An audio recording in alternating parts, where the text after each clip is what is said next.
All right, so this story kind of got swept under the rug a little bit, at least from the mainstream media, which honestly shouldn't be that surprising given how they usually cover these types of things or refuse to cover them. But I think that just makes it that much more important that independent leftist media, commentators like myself, do put a large spotlight on these when they happen. So over the weekend, we had Israel once again deciding to bomb the Gaza Strip, which is widely referred to as the world's largest open-air prison, and for pretty good reason. The people living here are subjected to abject poverty for the most part, one of the poorest per capita regions in the entire world. They also obviously face continuing relentless bombing campaigns and counterterrorism operations, as Israel likes to call them, as well as having basically no control whatsoever over their basic water, food, infrastructure supplies, etc. So I mean, some of the most vulnerable people in the world. So of course the state of Israel decided that it was very important to go in there with a massive bombing campaign. So here from Common Dreams, Brett Wilkins, he gives us some of the details, saying, let those numbers sink in. At least 45 Palestinians killed during Israeli attacks on Gaza.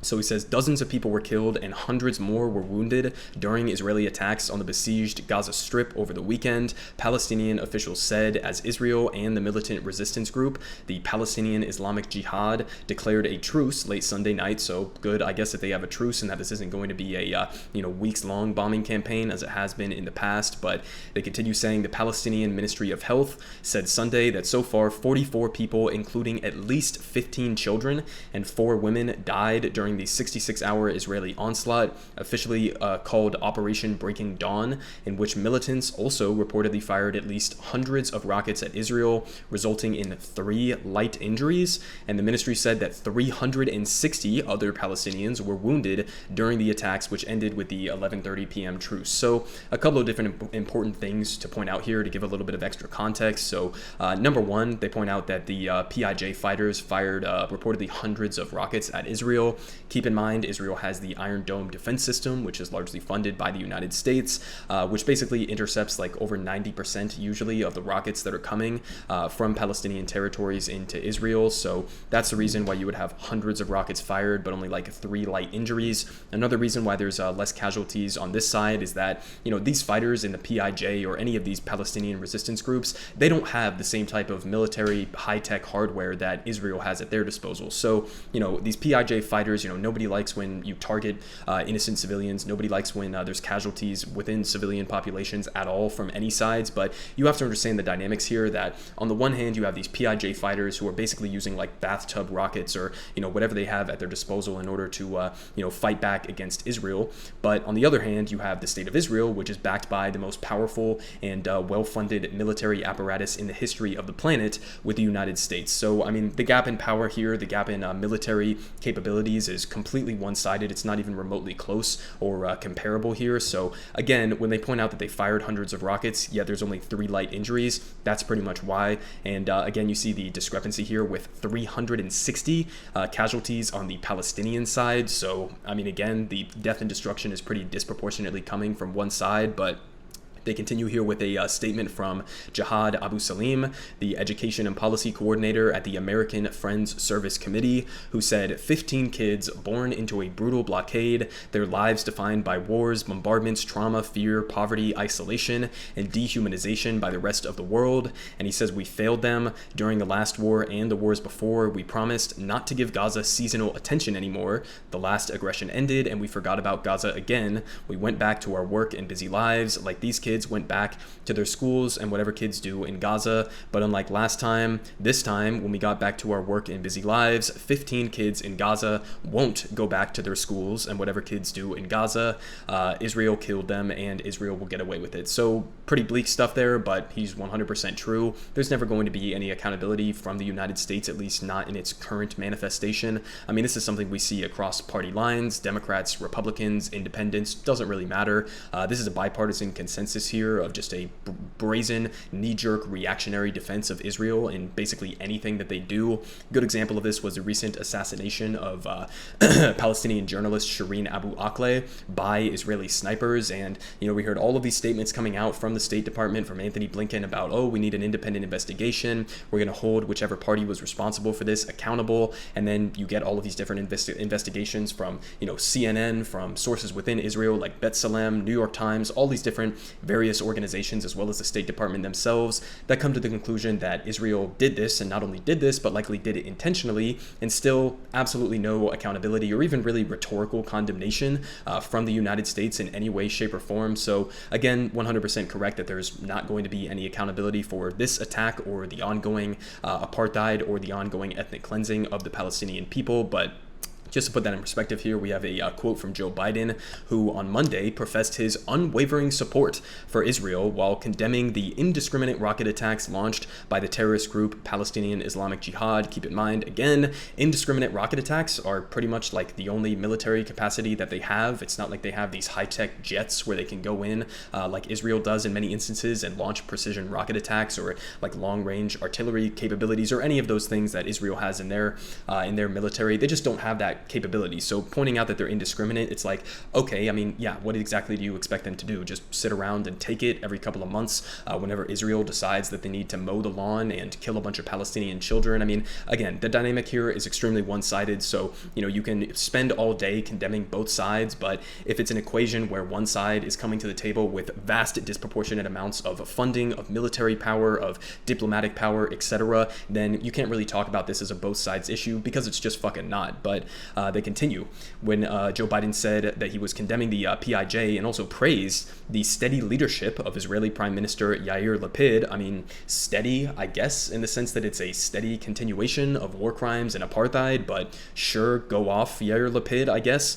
But they say Biden also called for a timely and thorough investigation of civilian casualties, with which he will immediately shred and throw in the garbage. So, I mean, nothing surprising here from Joe Biden nor from the State Department, and we're going to get to this statement from Anthony Blinken here in a second. But first, I just want to show you guys a little bit of what this destruction actually looks like. And also, as they pointed out in that piece, I will link this down below if you want to actually go and look at the names and faces of a lot of these children who were killed in this latest attack, because, we can't just keep portraying this as just numbers on a screen. You have to put a human face to it. You have to understand that these are just innocent little kids that are being killed.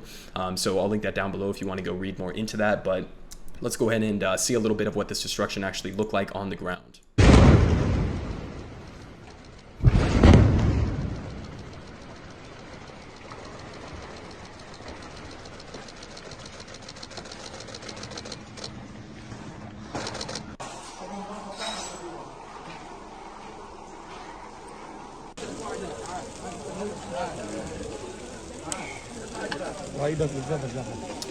Right, so I mean, you guys get the picture. I mean, I'm sure that all of these people here, these random civilians, wearing shorts and t-shirts, they're all just terrorists, right? I mean, they're all just, part of that same terrorist coalition that poses an existential threat to the state of Israel. I mean, it's just complete bullshit. I mean, these are just average people who are out here, trying to piece together the rubble, maybe even looking for some dead bodies within that building. So, I mean, just absolutely, again, grotesque shit here. But we also had a statement from Anthony Blinken in addition to that Biden one. But honestly, I think that Anthony Blinken's is somehow even worse. So he said, the U.S. welcomes the ceasefire to restore calm in Gaza and Israel. We are grateful to those who mediated this agreement and express our condolences to the families of civilians who lost their lives. We will continue to promote calm and remain committed to Israel's security. So it's really this last line that kind of ticked me off reading this. I mean, we will continue to promote calm. What the fuck does that mean? You're going to continue to promote calm while you're actively funding and supporting diplomatically, militarily, logistically, with intelligence support, all of these different ways that you are actively supporting, aiding, and abetting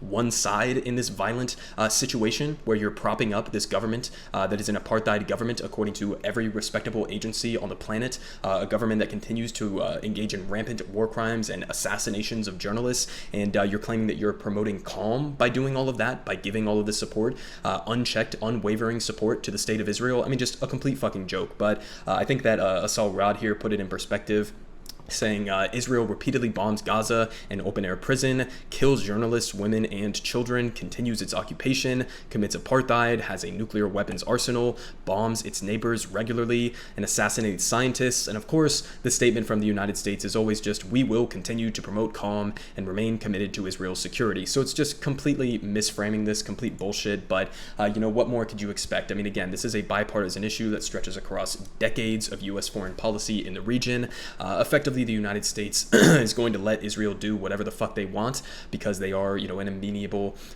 national security partner in the region. According to the United States, they are essentially a military base and outfit for the United States to continue with our imperial aggression in the Middle East. So, that's just the dynamic between the United States and Israel. Obviously, we have some politicians that are brave enough, like Rashida Tlaib, Ilhan Omar, to come out and call out their apartheid and their ethnic cleansing and genocide of the Palestinian people, to try to put some, conditions on the military aid and equipment that we are giving to them. But all of that very quickly gets shut down by a broad bipartisan coalition here. And so, that's just the dynamic here. There's never going to be any accountability under the current dynamics of how U.S. foreign policy operates at the behest of, again, the military-industrial complex and a lot of right-wing war hawks. But just to touch on another aspect of this, which I think is kind of important to tie this back into. So I've been covering on this channel Joe Biden's trip to the Middle East, where he was parading himself around to various foreign governments, including Israel, but also Saudi Arabia, the UAE, etc.